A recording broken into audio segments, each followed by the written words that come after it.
I found a USB in my office desk that exposed my boss's illegal operations. It was just another late night at the office when I found it, a small USB drive taped to the underside of my desk. At first I thought it was nothing, maybe someone's forgotten files. But when I plugged it into my computer, I realized it wasn't just files. It was evidence. Evidence that my boss was running something illegal right under our noses. And now, I wasn't sure if I'd live to expose it. I had been working at this job for almost 2 years. It wasn't glamorous, a mid-level administrative role at a seemingly ordinary company. My boss, Mr. Hendricks, was the kind of man you didn't want to cross. He was strict, cold, and always gave off an air of being just a little too polished, as if everything he did was rehearsed. That night, I had stayed late to finish some reports. The office was eerily quiet, the hum of the fluorescent lights the only sound keeping me company. I was organizing my desk when my hand brushed against something rough underneath. Curiosity got the better of me, and I bent down to look. There it was, an old USB drive, duct taped to the underside of the desk. My heart raced as I peeled it off. Who would hide something like this? And why? I held the USB drive in my hand, turning it over as if the outside would give me some clue to its importance. It was plain, black plastic with no label or markings. It didn't seem like anything special, but the fact that it had been taped to the underside of my desk made my skin crawl. I hesitated for a moment before plugging it into my computer. The screen lit up and a single folder appeared. Private Docs. The name alone made my stomach tighten. My fingers hovered over the trackpad, my instinct screaming at me to stop. But curiosity won. I opened the folder. Inside were dozens of files, PDFs, spreadsheets, and even videos. At first glance, they looked like boring company records, the kind of paperwork I dealt with every day. But as I clicked through, it became clear these weren't ordinary documents. The spreadsheets listed names, dates, and payments. Large sums of money being transferred to accounts I didn't recognize. The PDFs were even worse. They included contracts, but not the kind we worked with. These detailed something dark. Transactions for discrete services, and shipments of items that were never logged in our inventory. One phrase kept popping up: high-risk goods. I couldn't wrap my head around it. Was this some kind of smuggling operation? Or worse? My hands trembled as I opened one of the video files. The footage was grainy, shot from what looked like a warehouse security camera. At first it seemed innocuous, just workers moving crates. But then I noticed the workers weren't wearing our company uniforms. And the crates. They weren't labeled like our shipments were supposed to be. The video zoomed in on one crate as it was opened. My stomach churned. Inside were stacks of money, so much cash it barely fit. The next crate held something even worse. What looked like high-end electronics, the kind you'd expect to find on a black market list. That's when I noticed a figure walk into frame, Mr. Hendricks. He shook hands with a man I didn't recognize and handed him a clipboard. They were discussing something, but the audio was too muffled to make out. Whatever it was, it didn't seem legal. I stared at the screen, my pulse pounding in my ears. This wasn't just shady bookkeeping or minor fraud. This was something much bigger, something criminal. I leaned back in my chair, my mind racing. What was I supposed to do with this? Reporting it seemed like the obvious answer, but who would I even go to? Hendricks had connections everywhere. Clients, board members, even local officials. If I went to the police, what was stopping him from finding out? And if he found out, what would happen to me? My hands hovered over the keyboard as I considered deleting everything, pretending I'd never seen it. But then I noticed something buried at the bottom of the folder, another video file, labeled Warehouse Cam 4. I clicked on it. The footage was similar to the first video. Workers unloading crates under dim lights, Hendricks in the background. But this time, something was different. There was a man tied to a chair, his face obscured by the camera angle. He was struggling, yelling something inaudible. Hendricks leaned in, gesturing forcefully as two men in dark clothing approached the tied man. The video ended abruptly. My stomach dropped. This wasn't just smuggling or money laundering. This was violence. This was intimidation. Maybe worse. I sat frozen, the cursor still hovering over the file. My phone buzzed on the desk, jolting me back to reality. A message from a coworker lit up the screen. "Hey, you still at the office? Lights are on." I glanced at the clock. It was nearly midnight. I quickly unplugged the USB and shoved it into my bag. I needed time to think, time to figure out what to do. The next morning, the office felt different. People were smiling, chatting as usual, but I couldn't shake the feeling that they were hiding something. Or maybe I was the one hiding, trying to mask the storm raging inside me. I avoided Hendricks all morning, ducking into empty conference rooms and pretending to be on calls. But my paranoia grew every time I saw him. Did he know? Could he tell I had seen the files? At lunchtime, I slipped out of the office and drove to a nearby cafe. I needed space to think. As I sat there, staring at my untouched coffee, a thought struck me. What if someone else knew? I pulled out my laptop and searched the names in the spreadsheets. Most of them were aliases or generic business titles, but one name stood out: David Lane. A quick search revealed he was a former employee who had mysteriously resigned 2 years ago. What if he hadn't resigned? What if he had discovered the same thing I had? I couldn't ignore it. David Lane might be the key to figuring out what was really happening. If he'd worked under Hendricks and left abruptly, he could know more about the operation, and, more importantly, how to survive exposing it. It took me an hour of digging through social media and online directories to find a possible address. He lived on the outskirts of town, in a small, run-down apartment complex. As I drove there, I couldn't shake the feeling that I was being followed. Every car behind me felt like a threat. Every glance from a pedestrian like a signal. When I finally arrived, I hesitated in the parking lot, my hand gripping the USB in my bag. What if he wouldn't talk? What if this only made things worse? But I had come too far to turn back. The apartment door was scratched and dented, the paint peeling in patches. I knocked twice, my heart pounding. For a moment, I thought no one was home. Then, the door opened just a crack, a chain lock stopping it from swinging wide. "Who are you?" A man's voice, low and cautious, came from behind the door. "David Lane?" I asked. "I work at Hendricks Enterprises. I think I found something." The door closed briefly, then reopened, this time without the chain. A man in his late 30s stood in the doorway, his face drawn and wary. "Come in," he said, glancing down the hallway as if checking for anyone watching. The inside of the apartment was cluttered but tidy, papers and files spread across a small desk by the window. David motioned for me to sit, his expression guarded. "If you're here about Hendricks, you've already made a mistake." I swallowed hard, pulling the USB from my bag. "I found this hidden in my desk," I said, placing it on the table. "I think it's evidence of something illegal. Smuggling, money laundering, maybe worse." David stared at the USB for a long moment, then laughed bitterly. "You don't even know the half of it," he said. "Hendricks isn't just running a smuggling ring. He's tied to organized crime, and anyone who tries to expose him, well, let's just say they don't get far." "What happened to you?" I asked, leaning forward. "I started asking too many questions," he said, his voice grim. "I found files like yours, and I thought I could take him down. I went to the police, but they were on his payroll. The next day I got a warning, a break-in at my apartment where nothing was stolen, but a knife was left on my bed. My blood ran cold. What did you do?" "I disappeared," he said simply. "Changed my number, moved here, and stayed under the radar. Hendricks has too many connections. If you're smart, you'll do the same." I sat back, my mind spinning. Could I just walk away? Could I live with myself knowing what Hendricks was doing? "What if there's another way?" I asked. "Something he wouldn't see coming?" David shook his head. "You don't understand. Hendricks doesn't leave loose ends. Whatever you're thinking, it's not worth your life." David's words hung heavy in the air, but I couldn't bring myself to accept them. Walk away? Pretend none of this had happened? That wasn't me. I couldn't ignore the evidence I had found, not when it could take Hendricks down. But David's warning about Hendricks's reach wasn't something I could ignore either. If I wanted to fight back, I'd need to be smart about it.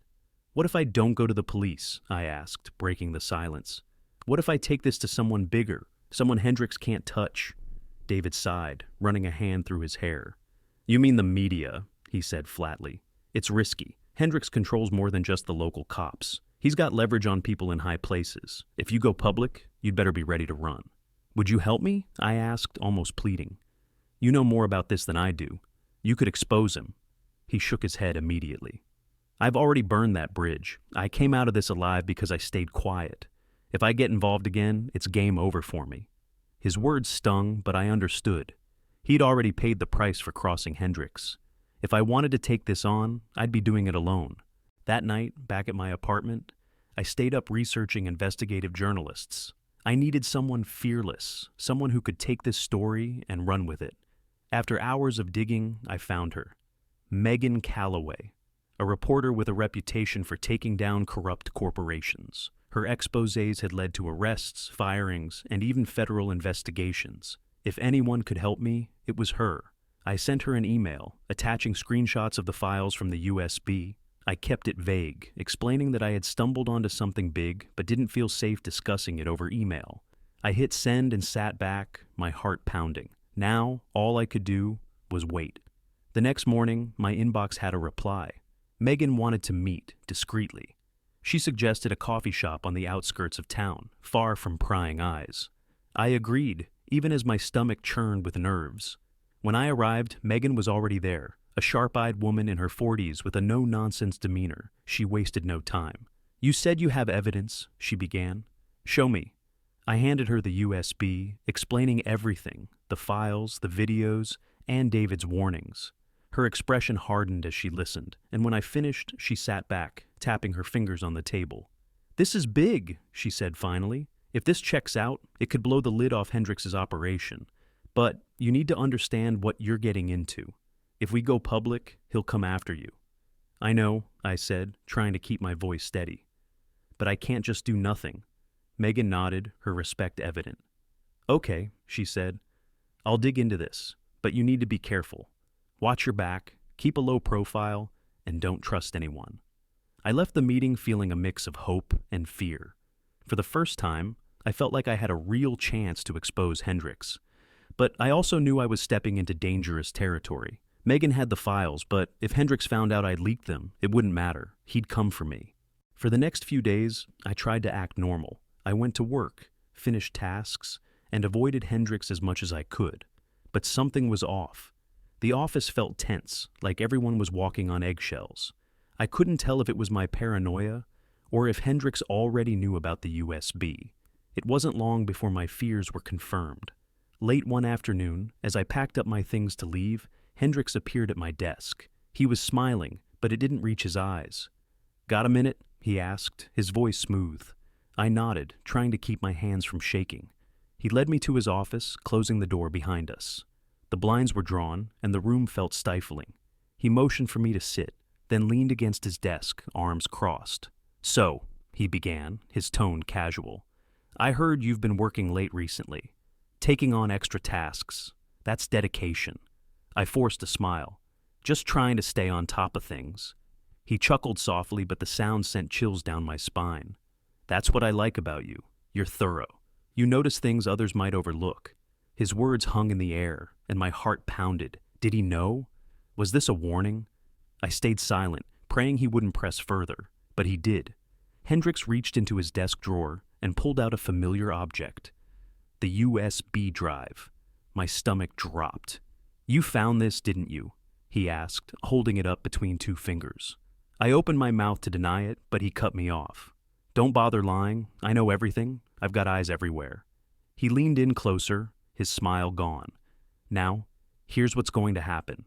You're going to forget whatever you saw on this drive. You're going to keep your mouth shut and do your job. Because if you don't, well..." He trailed off, letting the silence speak for itself. I met his gaze, trying to hide my fear. "I don't know what you're talking about," I said, my voice trembling slightly. "I found that under the desk and didn't even open it." Hendricks stared at me for a long moment, then smirked. "Good. Let's keep it that way." That night, I couldn't sleep. Hendricks knew. He might not have evidence that I'd leaked the files, but it was only a matter of time before he pieced it together. I had to act fast. I texted Megan, telling her what had happened.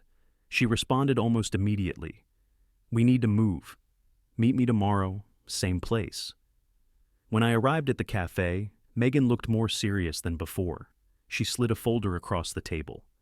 "I've been digging," she said.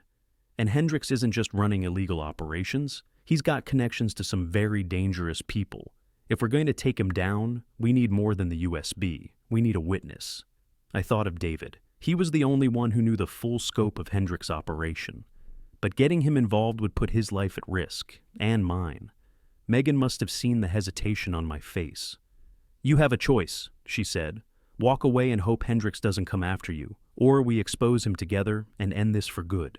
I left the cafe with Megan's words echoing in my mind. She was right. If we were going to take Hendricks down, we needed David's help. But convincing him to come forward wouldn't be easy, especially after what he'd already been through.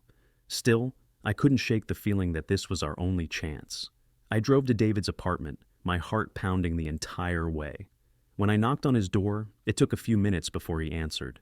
He looked tired, wary, but he let me in without a word. "I need your help," I said, cutting straight to the point. "We have enough evidence to expose Hendricks, but we need someone who can corroborate it, someone who's been on the inside." David shook his head, already backing away. "Number, I told you, I'm done. I'm not getting dragged back into this."